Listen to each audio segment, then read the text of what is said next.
Hi, and thanks for joining me here at my shop this afternoon. I hope to be showing you something really interesting about this radio. This is a really nice radio. So we're going to be looking at the passband of the FM IF strip. That's basically what we're going to take a look at, and we're going to do it using this little radio, this little rtl-sdr radio, as a instrument to look at the kind of signal that's coming out of the IF stages. And the way we're doing that is this coil, which is just kind of loosely held here, is acting as the antenna for the SDR radio. So when we look at the SDR radio frequency spectrum display, we'll really be seeing what's at the output of the IF strip here. So we'll be looking at 10.7 megahertz. That's the frequency of the IF in this radio. We're going to be using an instrument here to help out with this. Here I've got a camera on it so you can get a good look at it. So this guy generates FM signals, and just by making all the adjustments that need to be made, we can see some pretty interesting stuff. So the main thing I'm going to be using is this control here.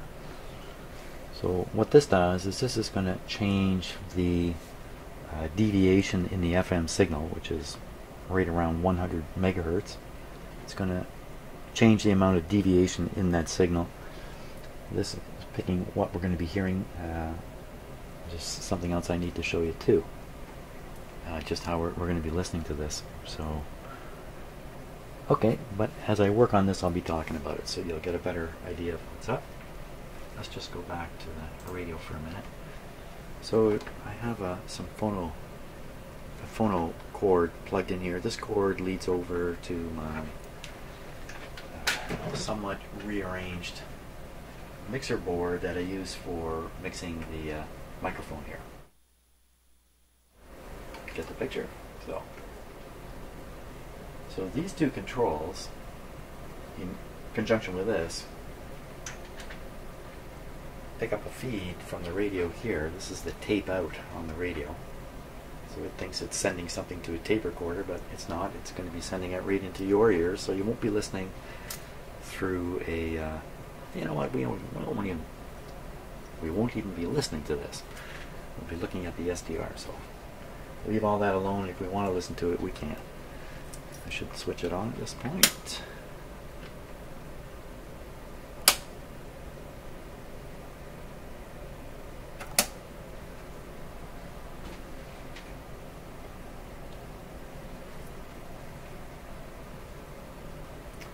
Now, the SDR radio. Let's take a look at the SDR radio screen.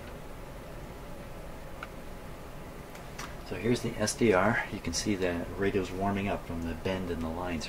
They're just disappearing off the bottom of the screen now. So you see the SDR radio is tuned to 10.7 megahertz. That's the frequency that's passing through the IF, assuming the IF is tuned correctly.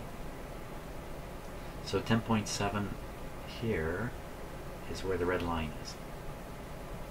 This is actually where the SDR radio is tuned, but we don't have to worry about that either. You can see I have the speaker off.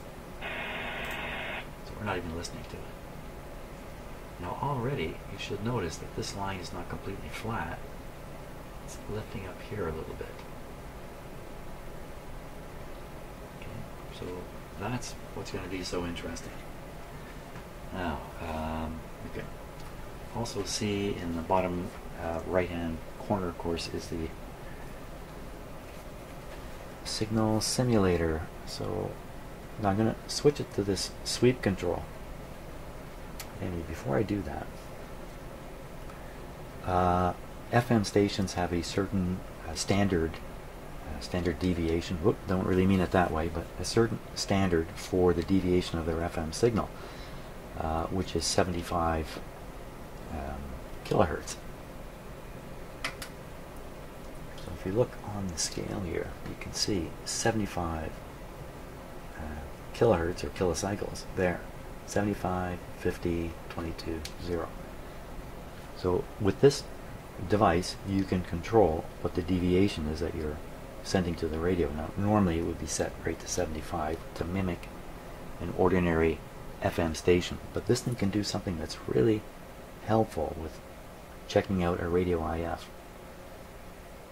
and that is it can broadcast a signal at with a deviation that can be as high as 750 kilocycles. Now that's huge. That's a huge width. So when we have it in the mode to do that, we'll be concentrating on this. Not so much concentrating on this. We'll be observing the setting for this. The meter will not operate when we're using this, because we're going to have it in sweep mode, and that's just the way this works. It's just, for some reason, they don't put it on the meter. But right now it's not in sweep mode. Right now it's in audio mode, which means it's playing this tone, 1000 hertz. Let me turn up. Whoops. Let me turn up the radio here. Maybe we can hear it. It's not quite tuned in. Okay, so we'll tune this to the radio, or vice versa. So I'm going to turn the sound up here. So you're now listening to the radio through the tape out on this video. And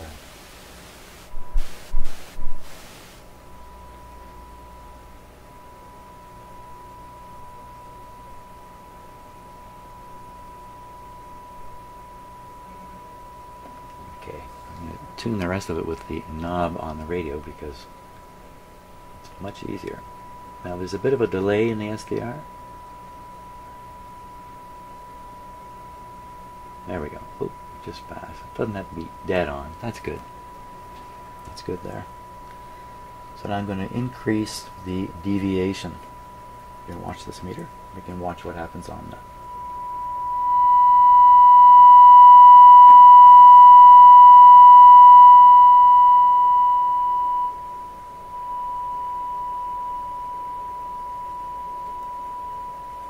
Sorry about the sound there. But, where are we now? We're at just above, we're about 25.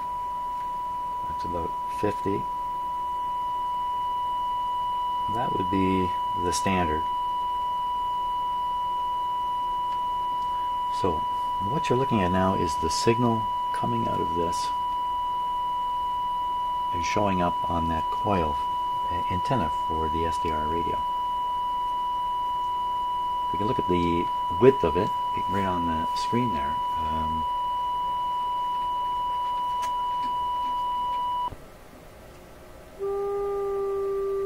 Might be just a little easier to listen to that tone.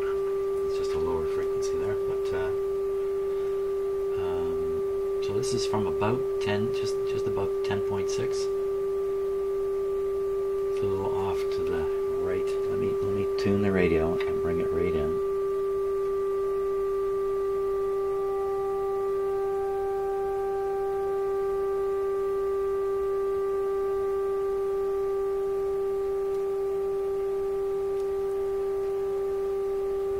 What's narrowing the bandwidth right now, but something else.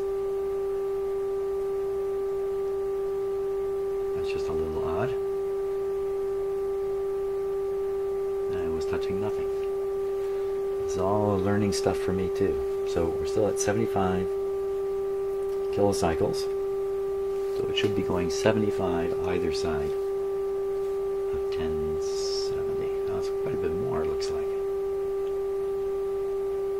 50. No, that's just about 75. Very good. But here's what we can do now.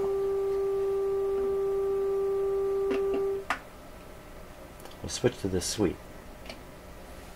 And now the FM signal is deviating 60 times a second. It's basically a hum, putting a hum out. And this control now doesn't just go from 0 to 75 or a little above. This goes all the way up to 750. Now the reason for this is so that you can put out a deviated signal that's bigger than the window in the IF through which the signals are passing. So once you manage to do that on the SDR, or once we manage to do that on the SDR, what we'll begin to see is the shape of the IF response, not the signal coming out of the, not the limits of this signal. Okay, did I explain that well? I don't know. Confused me anyway. So I'm going to start turning this control. Let's see, where are we at? We're already out to 50, 100, 150. Let's go a little bit further. See the very sharp edges on this? That's the edge of the sweep. We want it to go out so far that that edge kind of disappears. And now we're sort of sweeping very broadly through the entire IF. Now I've got this expanded a bit in this direction. I'm going to unexpand it here. I'm going to shrink it a little bit. I'm going to make it just a little more visible. So now you see the hump right in here. Okay, and I don't know what that little peak is over here. Maybe we can figure that out in a bit. So that hump is now showing the shape of the IF, and let me just see if I can.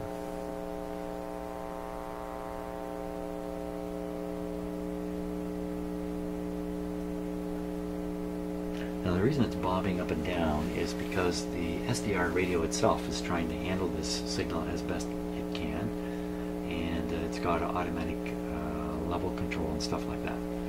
So we don't need to listen to the hum anymore. We can just remember it's there. So if you kind of got to just pretend it's not really bobbing up and down, that's really nothing to do with the radio. So when you do look at it, especially when it's up, you get a good look at it. And in down below in the waterfall display, you can get a pretty good idea of how wide it is. So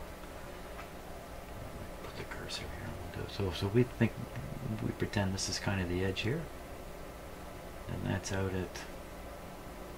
Oh, it's hard to read this, isn't it? I'm going to expand it out again.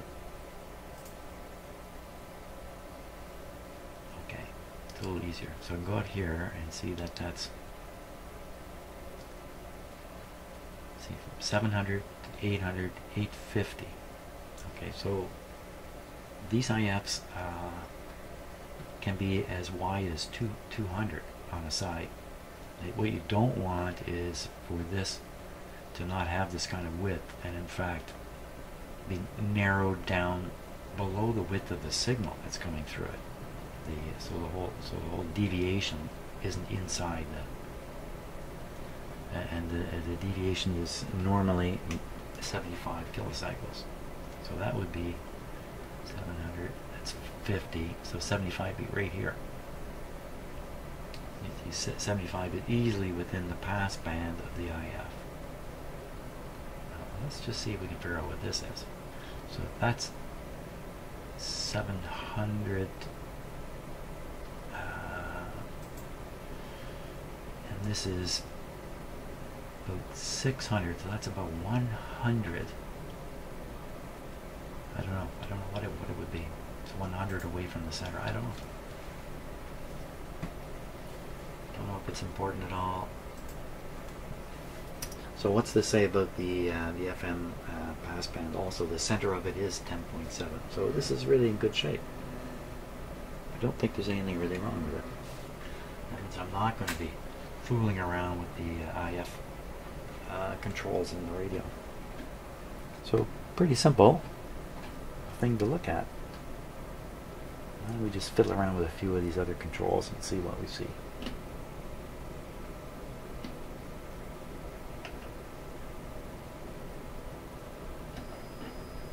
Okay, so now we're putting out a signal of 5 kilohertz at almost 75 wide. Let's see what that sounds like. No surprise there.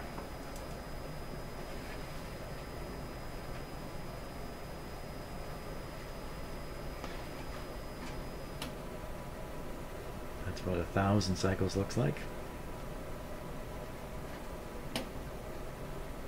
Well, you get a nicer display if you use a lower frequency.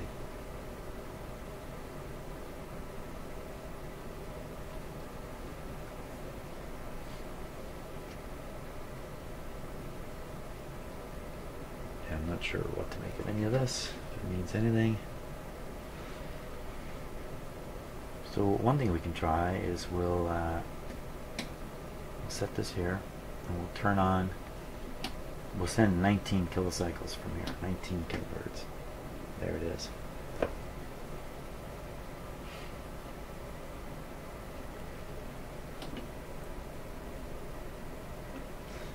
we go. Just tune the radio out here. Here, let's listen to that.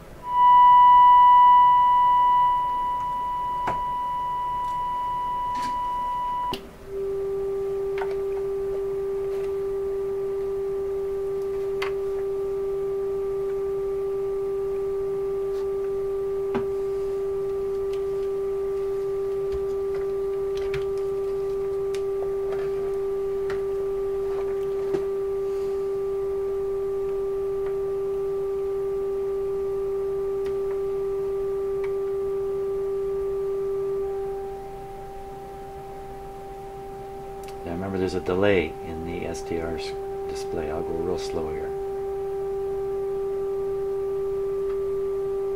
You can hardly see the pointer moving right by the 100.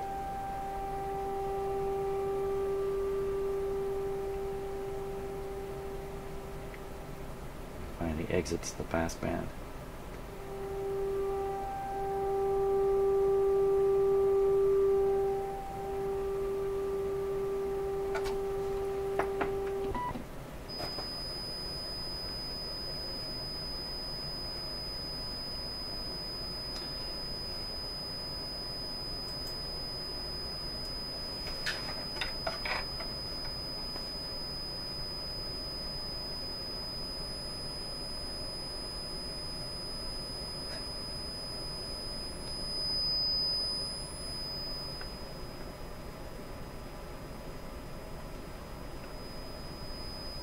So you can begin to hear it quite a distance from the real passband of the radio.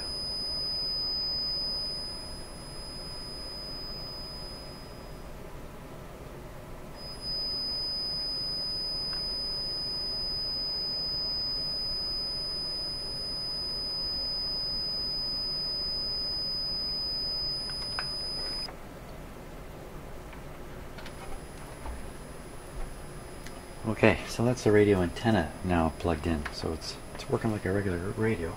Okay, hopefully this won't be too loud on the video. So it's still picking up the signal generator just from its antenna. Should be some other stuff here.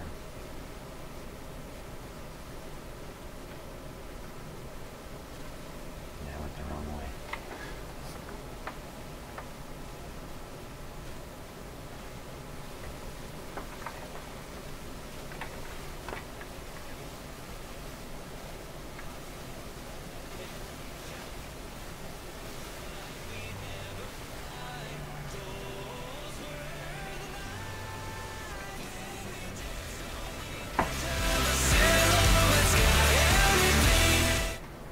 Watch out for getting a copyright hit. What's that? Okay, without listening to it, I'll tune it in and then we'll turn it up and see what it is. Okay, I would say that's tuned in. What is it?